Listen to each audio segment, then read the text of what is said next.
Us now to talk about investing in China and his latest venture, Weather Central, here as well. So Evelyn, thank you very much indeed for joining us. I just want to get your views on how things have evolved. Has it become a more open society? Has it become an easier place to do business? Oh, I think it is, no doubt. I think it's a remarkable country. When you think of what has happened in the last 10 years, let alone 20 years, is an achievement beyond recognition. I'm Richard Rockefeller. I'm chair of the board of the Rockefeller Brothers Fund. The sentiments that my grandfather and grandmother and actually other relatives of that generation had for China, very positive feelings for the country, passed through the generations to all of us.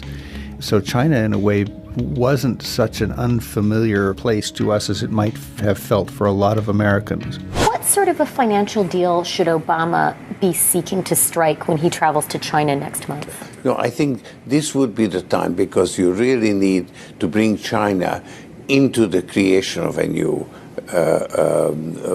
world order, financial world order. So Evelyn, what about the RMB situation? You mentioned a so-called currency problem. I mean, do you see the day in the next 5 years where it's fully convertible and flexible? Well, you're talking to a person who's quite old. If I'm around in 5 years, I'd like to think that that is the case.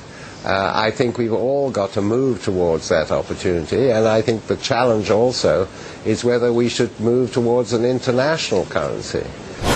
But they really are issues of the construction of a new world order.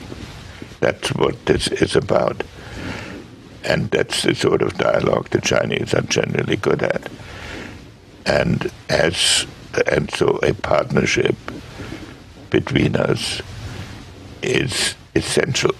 A conflict between us is going to exhaust us both in tactical exercises that cannot be conclusive. And the New World Order could satisfy both.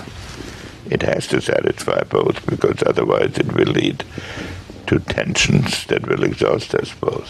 One has to give credit to President Nixon's and Henry Kissinger's initiative. They broke the ice. They did.